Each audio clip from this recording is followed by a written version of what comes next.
Minä ja...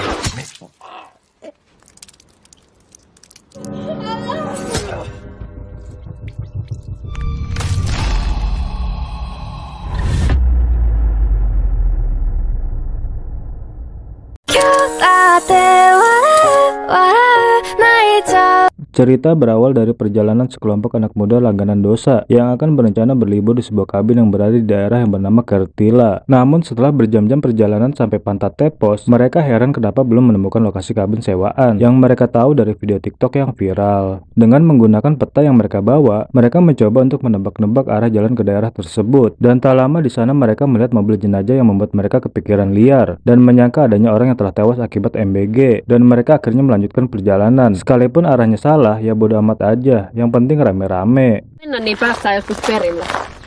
Mereka yang merasa senang karena akhirnya sudah berada di jalan yang benar, hingga mereka tinggal mencari lokasi kabin untuk berpesta, yang tentu aja tidak luput dari dosa. Dan tiba-tiba hampir aja mereka menabrak seseorang yang tampak memakai setelan aneh. Entah itu psikopet, begal, ataupun setan. Yang pasti sosok itu begitu cepat masuk ke dalam hutan dan menghilang. Hal itu sempat membuat mereka panik. Dan Tony yang lagi koba mencap kaki tiga langsung turun dari mobil untuk mengecek siapa orang yang baru saja mengganggu perjalanan mereka. Atas suruhan si Yuni, di sana ia nyuruh Tony untuk memasuki hutan, yang mana Tony nurut aja untuk mencari sosok misterius itu. Ia pun berjalan perlahan tanpa ada perasaan apa-apa. Dan ya, tiba-tiba aja sebuah kapak tengah bersarang di tubuhnya. Ia pun langsung terhuyung dan tak lama kemudian datanglah si pelaku yang langsung mengambil kalung perak imitasi milik Tony. Sementara itu para cewek tiktoker ini mulai bete dan cemas menunggu Tony yang tak kunjung datang kembali. Namun mereka menduga jangan-jangan si Tony lagi kebelet berak di dalam hutan. Tapi tiba-tiba di sana sosok misterius itu menyarangkan tombak ke tubuh Yuni. Melihat itu, kedua wanita ini pun langsung berlari sembunyi setelah melihat kelakuan orang berkostum serba hitam itu. Dan dengan santainya, sosok itu pun berjalan menuju wanita yang bersembunyi di balik mobil, yang mana dengan entengnya ia mendaratkan benda tajam yang dibawanya untuk menghabisinya. Sementara itu, wanita yang bernama Alisa berlari tanpa arah tujuan. Tapi tanpa ia sadari, ternyata ada 3 sosok lagi yang menghadangnya. Dari ketiga wanita itu, mereka sengaja tidak membantai Alisa dan langsung membawanya. Entah mau dibawa kemana atau apa yang dilakukannya nanti, saya juga nggak tahu.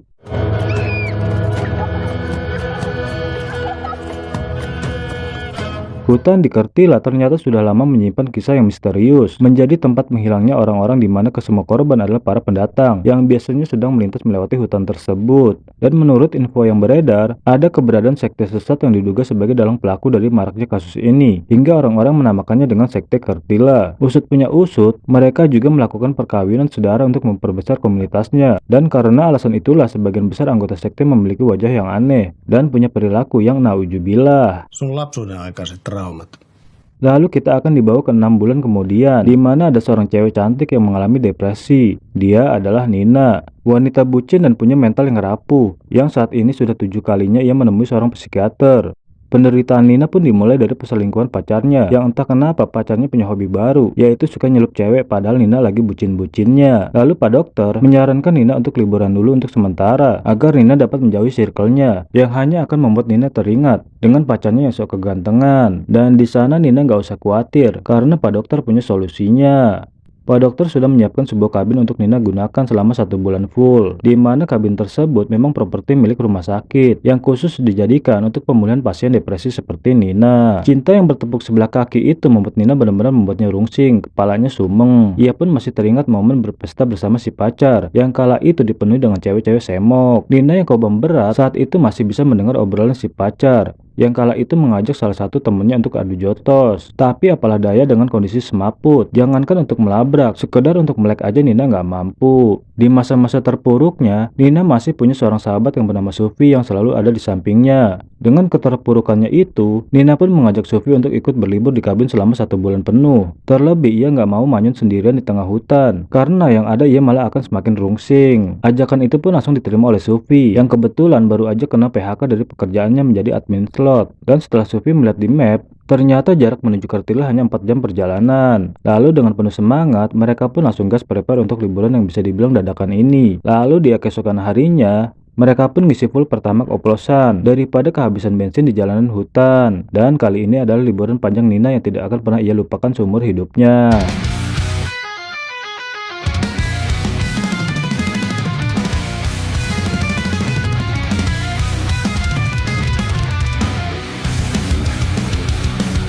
Sebelum menuju kabin, mereka singgah di sebuah Indo April untuk mencari tahu di mana lokasi kabin yang mereka tuju. Tak lama kemudian, mereka dikagetkan oleh kedatangan Pak Polisi yang dijadikan kesempatan oleh Nina untuk menanyakan lokasi kabin. Tapi daripada menjawab, Pak Polisi itu malah memilih pergi setelah melihat gambar kabin tersebut.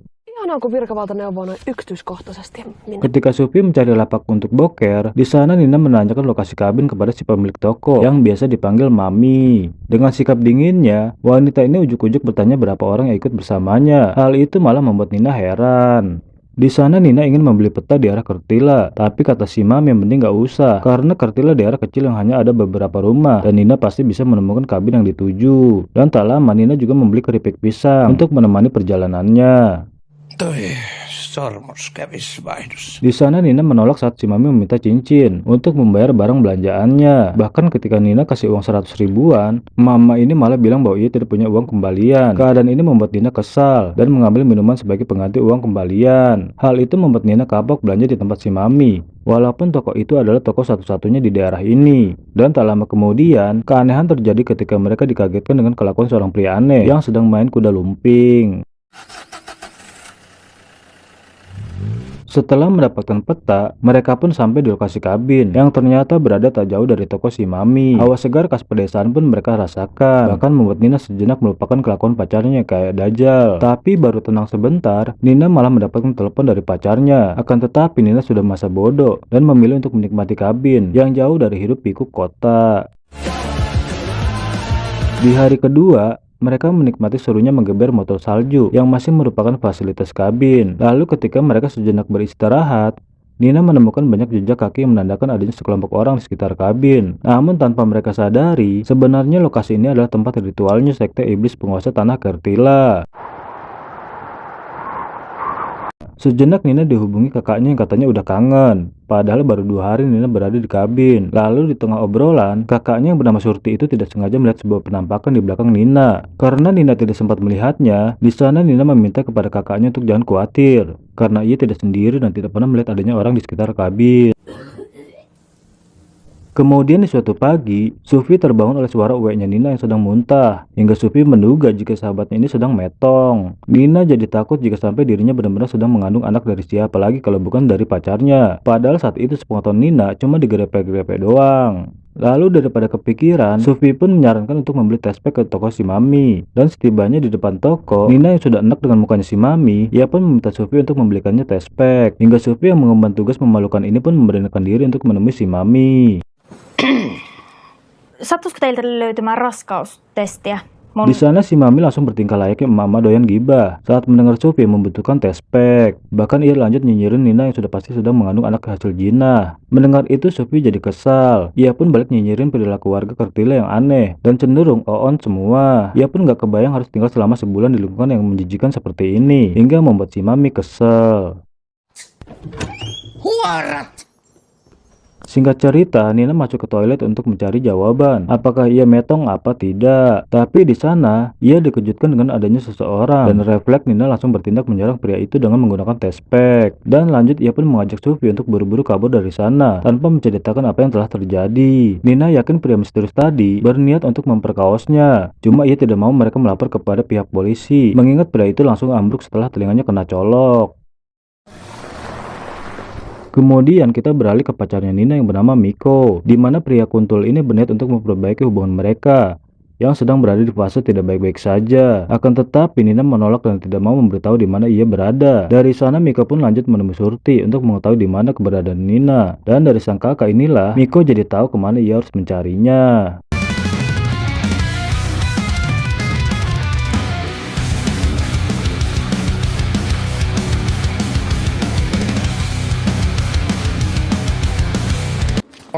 Moro. No, Singkat cerita, Miko mengajak teman sahabatnya bernama Sushi untuk menemui Nina, di mana ia ingin menjelaskan kejadian di malam itu salah paham. Padahal mereka cuma adu cupang sampai subuh. Sementara di tempat lain, mobil yang dikendari Sufi dan Nina malah bocor, di mana semua itu akibat benda aneh yang entah punya siapa. Kejadian ini pun membuat mereka terpaksa melanjutkan perjalanan menuju kabin dengan berjalan kaki. Kemudian kita beralih ke pimpinan sekte bernama Ursula yang sedang mencari adiknya yang dari tadi tidak kelihatan. Lalu si Mami yang ternyata sebagai ketua dewan penasihat sekte nyuruh Ursula untuk mencarinya ke toilet. Mengingat sejak kemarin adiknya itu sedang mencret dan kelihatan bolak-balik boker.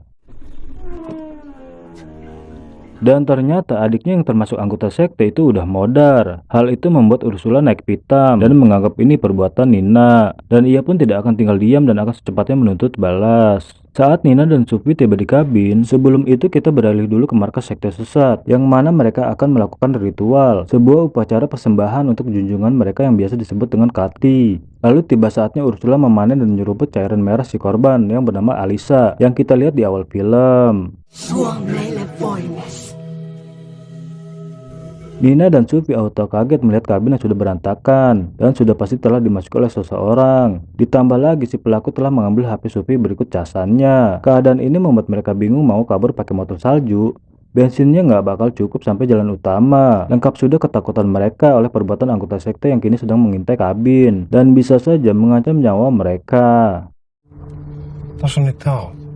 Sementara itu di tempat lain, Miko dan Sushi menemukan mobil yang digunakan oleh Nina yang ditinggalkan begitu saja. Dan tak lama sampailah mereka di kabin yang mana Miko nyuruh Sushi menunggu dan ia sendiri akan coba mengecek kabin yang dari penglihatan sepi dan gelap. Terlebih ia khawatir Nina bakalan tantrum jika melihat Sushi tanpa mendengarkan penjelasan dulu dari Miko. Nina! Siis mitä helvettiä sä teet täällä? Di sana Nina merasa sedikit lega karena yang datang bukan sosok misterius. Dan ia juga kesal yang datang ternyata Miko. Lalu ia menyalahkan kedatangan Miko yang cuma akan membuatnya hidupnya rungsing. Tapi belum sempat Miko menjelaskan masalah mereka, tiba-tiba tanpa diduga Miko modar dan di sana mereka kedatangan anggota sekte yang membuat Nina dan Sufi tidak bisa berkutik. Dengan santainya mereka melukai Nina dan Ursula juga memberi stempel sekte kepada Sufi sebelum ia persembahkan kepada junjungannya. Tapi sebelum itu, ia memanjatkan doa kepada sang iblis Karati yang selama ini mereka sembah.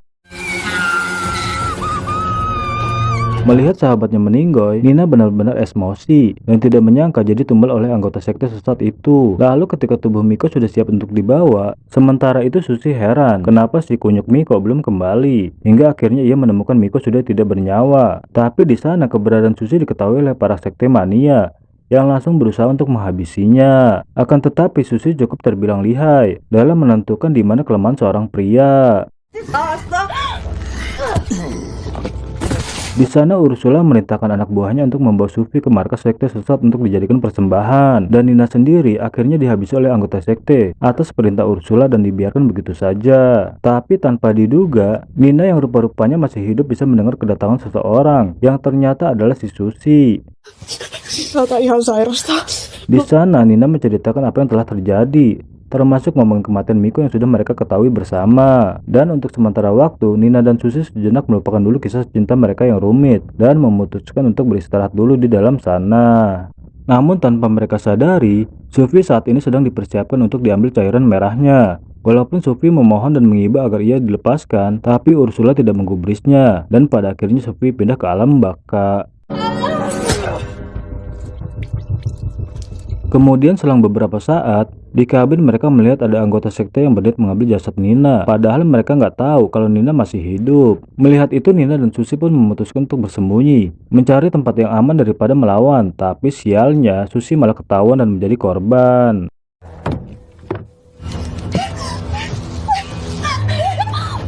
Melihat itu dengkul Nina langsung lemas dan semua kengerian ini membuat batin Nina benar-benar terguncang. Namun kematian Sushi membuat para anggota sekte menyangka bahwa mereka telah menghabisi Nina. Hari demi hari yang dingin membuat Nina terpaksa bertahan di kabin yang tak pernah lagi didatangi oleh para anggota sekte. Ia pun memanfaatkan apa saja untuk bisa bertahan hidup daripada harus meninggalkan kabin yang akan berujung kematian atau dihabisi oleh geng Ursula. Atas keadaan itu, Dari sana Nina mulai berubah karena kepedihan. Ia pun bertekad untuk membabat habis kompeten sekte itu, membalaskan dendam untuk semua teman-teman yang telah meninggoy. Terlebih lagi, ia nggak mau menghabiskan sisa hidupnya di tempat yang dingin ini. Dengan bergaya seperti tentara yang gak pernah daftar, ia menjelma sebagai Rambo wanita. Nina kini bersiap untuk melawan Ursula dan antek-anteknya. Tak lama kemudian, ia melihat sebuah pemukiman yang sepertinya itu adalah markas dari sekte sesat. Hingga ketika malam tiba, Nina kembali berhasil menyelinap dan menemukan lawan pertamanya. Dengan teknik alam tapi mematikan, Nina atur strategi, hingga pada akhirnya ia mendapatkan satu lagi anak buahnya Ursula yang mana Nina langsung beraksi.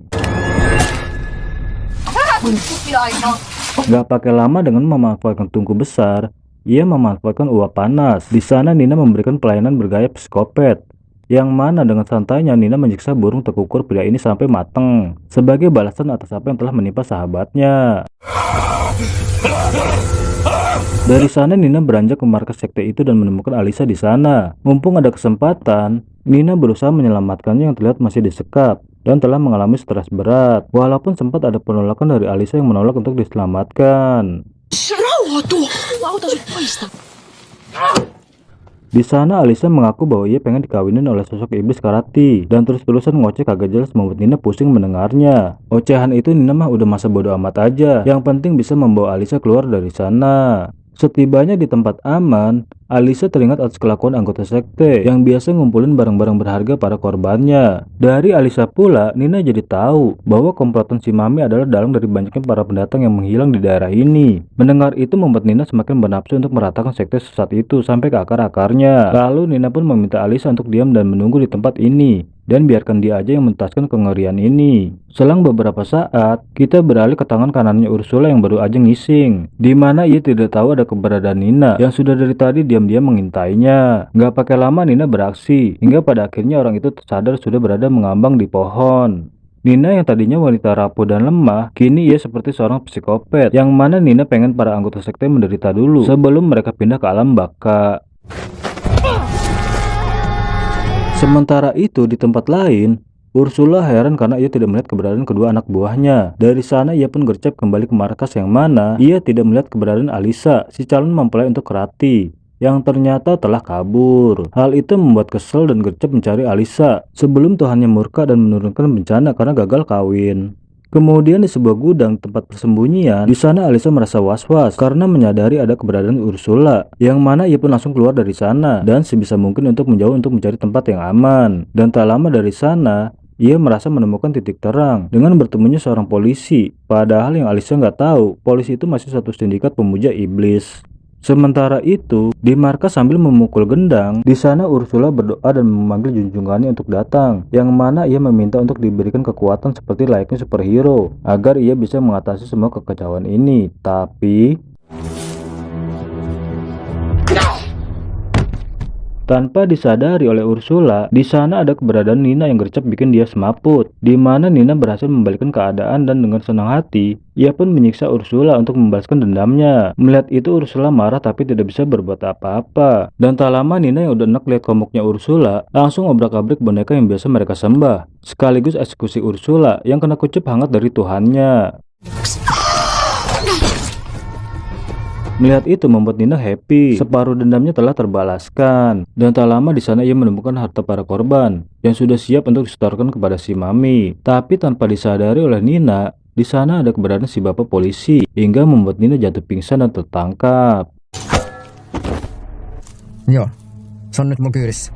Lalu Pak Polisi langsung laporan ke si Mami bahwa ia sudah berhasil menangkap Nina dan Alisa yang sudah ia simpan di bagasi mobil. Tapi di sana si Bapak Polisi itu minta izin ke Mami untuk nyicipin apem hangatnya Nina sebelum diserahkan kepada Karati. Mendengar itu si Mami murka dan ingin antarkan Nina segera. Tapi tanpa ia sadari, ternyata Nina sudah siuman dan langsung gercep kirim Pak Pol bejat itu ke alam neraka.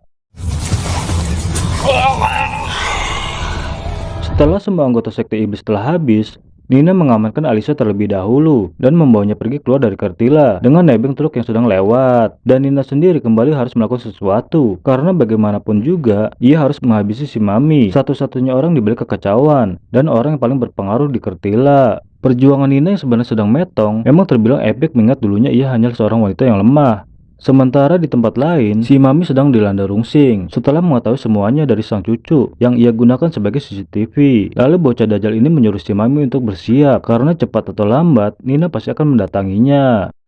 Ada.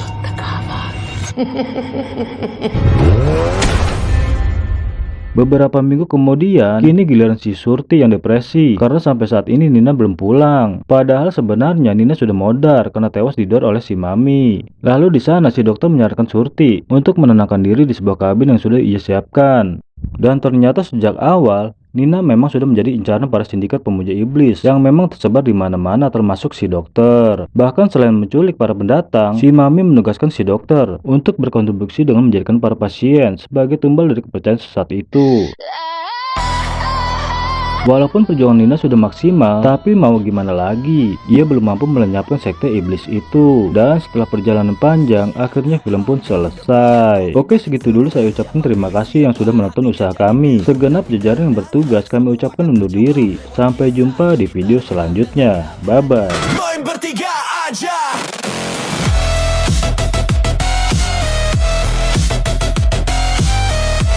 Kita